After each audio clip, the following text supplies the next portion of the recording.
Hello, কী অবস্থা সবার? আশা করি সবাই ভালো আছেন। তো চলে এলাম নতুন আরও একটা ল্যান্ডস্কেপ পেইন্টিংয়ের ভিডিও নিয়ে। পেইন্টিংটা আমি করছি অ্যাক্রিলিক মিডিয়ায়। অ্যাক্রিলিক মিডিয়াটা আমার পছন্দের আসলে বেশি। পেইন্টিংটাতে আমি যা যা কালার ব্যবহার করেছি, যেমন আমি টাইটানিয়াম হোয়াইট ব্যবহার করেছি, ইয়েলো রেড ব্যবহার করেছি, মিড ইয়েলো ব্যবহার করেছি, লেমন ইয়েলো, তারপর সেফ গ্রিন, লেমন ইয়েলো, এরপর লাইট গ্রিন।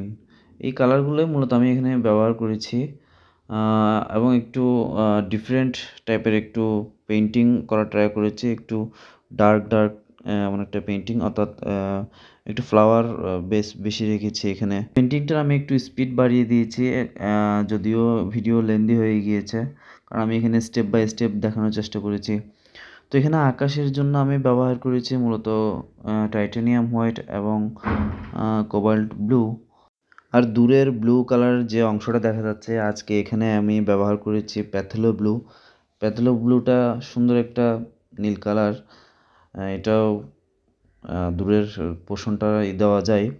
আর এখানে মেঘগুলো আমি অ্যাড করেছি। মেঘ তো আমি কিভাবে করেছি আগের ভিডিওগুলোতেই দেখিয়েছিলাম। ফিলবার্ট ব্রাশকে ঘুরিয়ে ঘুরিয়ে করতে হয় মূলত।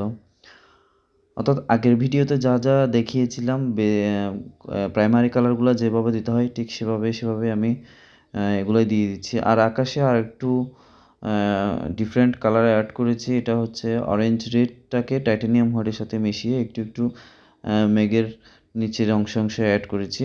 এটার কারণ হলো যেন সূর্যের কিরণটা একটু মেঘের ফাঁকে দেখা যাচ্ছে, জিনিসটা এমনই আসলে। তো এখানে রাস্তার ক্ষেত্রে যে কালারটা অ্যাড করলাম এটা হচ্ছে বার্ন্ট আম্বার আর টাইটানিয়াম হোয়াইট, এটাই অ্যাড করেছি। আর দূরের ডিটেলগুলো একটু দেওয়া শুরু করেছি। খুব দূরে এখানে 3টা লেয়ার মূলত। পিছনে অনেক দূরে একটা পাহাড়ের মতো, এরপর নিচে একটু দূরের গাছপালা, এরপর মাঝখান দিয়ে একটা নদীর মতো জিনিস বয়ে গেছে। অর্থাৎ অনেক সময় আমরা দেখি না যে পাহাড়ে উঠেছি এবং খুব দূরের অংশটা নদীর মতো মনে হয়। আসলে ওটা নদীও না, পাহাড় থেকে দূরের পাহাড়ের খাদটা অনেকটা নদীর মতো দেখা যায় দূর থেকে।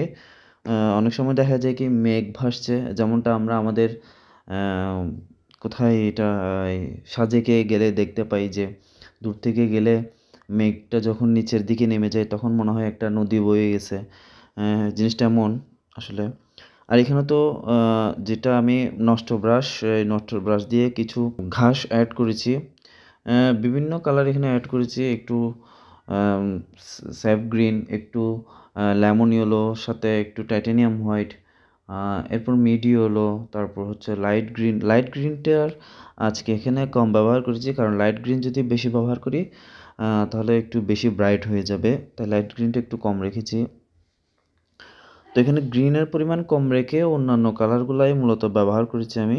বিভিন্ন অ্যাঙ্গেল থেকে ফিলবার্ট ব্রাশকে ঘুরিয়ে কিছু ঘাসের স্ট্রোক দেওয়ার চেষ্টা করছি। এখানে রিয়েলিস্টিক কিছু করছি না, জাস্ট কোনটা কালার হবে, অর্থাৎ ডিপ লাইট এই জিনিসটা মেনটেন করে এই ল্যান্ডস্কেপটা করছি। আসলে ফুললি যদি হাইপার রিয়েলিজম করতে যাই তাহলে এটা অনেক সময়ের ব্যাপার। তার চেয়ে এই ধরনের কিছুক্ষণ সময় নিয়ে এই ধরনের পেইন্টিং করাটাই বেটার আমার কাছে মনে হয়। তো অনেকে রিয়েলিস্টিক পেইন্টিং করে, রিয়েলিস্টিক পেইন্টিং আমিও করি। তবে এই কাজটাই বেশি মজা। যেমন এই যে ছোট পেইন্টিং, এই পেইন্টিংগুলোতে খুব একটা বেশি সময়ের প্রয়োজন হয় না। একটা কাগজ নিলাম, এরপর একটা রেফারেন্স ছবি নিয়ে তারপর কালার বেসটা ধরে মূলত এই ধরনের পেইন্টিংগুলো করে ফেলা যায়, এবং এই ধরনের পেইন্টিংগুলো করতে বেশি সময়ও লাগে না। প্লাস হচ্ছে প্র্যাকটিসটাও হলো, আর জিনিসটা আমাদের শেখাও হলো। তো আমরা চেষ্টা করব এই ধরনের পেইন্টিংগুলো যেন করি। আপনারা যারা পেইন্টিং করতে পছন্দ করেন তারা একদম হাইপার রিয়ালিস্টিক কোনো পেইন্টিং না করে এই ধরনের কিছু পেইন্টিং ট্রাই করতে পারেন। তো আমি এখানে চিকন ব্রাশ দিয়ে কিছু ঘাসের লেয়ার অ্যাড করছি। এরপর কিছু ছোট নাম না জানা সাদা ফুল, অনেক ফুল তো দেখা যায়, ওই ধরনের কিছু ফুল অ্যাড করছি। তারপর গাছের একটা প্রাইমারি লেয়ার দিয়ে একটা গাছ অ্যাড করছি এখানে। এইটি গাছটাও হচ্ছে যে একটু ডার্ক টাইপের থাকবে। এখানে খুব বেশি ডিটেল করব না এই গাছটাতে। শুধু নিচে একটু আধটু বিভিন্ন ধরনের কালার টোন অ্যাড করব। আর উপরের দিকে একটু লাইট রাখবো, কারণ উপরে তো সূর্যের আলোটা প্রথমেই এসে পড়ে, তাই ওই জিনিসটা একটু লাইটই রাখা উচিত। আর কিছু চিকন ঢালপালা অ্যাড করে দিয়েছি। এই হচ্ছে এটার গাছের অংশ। গাছের পাতাগুলো একটু বিভিন্ন অ্যাঙ্গেল থেকে তুলিকে ঘুরিয়ে ঘুরিয়ে দেওয়ার ট্রাই করছি। আর এখানে গাছটা পাতার যেগুলা পোর্শনগুলো আছে, ওই জিনিসগুলো আমরা যদি একটু ডিফারেন্ট, অর্থাৎ একদম বদ্ধ অবস্থা না রেখে পাতাকে যদি একটু এদিক সেদিক করে ছড়িয়ে দেওয়া যায়, তাহলে জিনিসটা একটু বেশি ন্যাচারাল হয় আর কি। তো এখানে আরও কিছু ছোটোখাটো গাছ অ্যাড করলাম পার্সপেক্টিভ মেনটেন করে।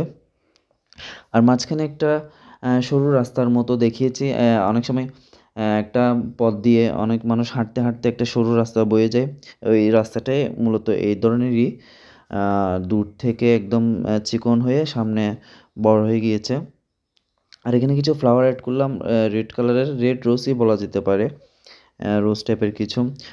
আরও কিছু কিছু সাদা ফ্লাওয়ার অ্যাড করছি, কিছু ইয়েলো, কিছু অরেঞ্জি, এরপর কিছু লেমন ইয়েলো টাইপ, এই ধরনের বিভিন্ন ফ্লাওয়ার এখানে আমি অ্যাড করছি। আরও কিছু সাদা ছোট ছোট ফ্লাওয়ার অ্যাড করলাম এখানে। রাস্তাটার মধ্যেও একটু আলো ছায়া অ্যাড করেছি, কারণ ঘাসের জন্য রাস্তাটার মধ্যে একটু ছায়া পড়বে, তাই ছায়াটা একটু মেনটেন করতে হবে। আলো ছায়া দুটোই দিতে হবে মূলত। একটু দিলে ন্যাচারালটা লাগবে, নয়তো একদম একটা ফ্লেভারের কাছ থেকে যাবে, তো জিনিসটা আসলে ভালো থাকবে না। আলো ছায়া মেনটেন করতেই হবে। তো এখানে সামনে কিছু ফ্লাওয়ারকে বড় রেখেছি, কারণ এটা পার্সপেক্টিভ ঠিক রাখতে হবে। আর কিছু ছোট ছোট ঘাস অ্যাড করেছি সামনে থেকে, যেগুলো মূলত দেখা যাবে সামনে থেকে।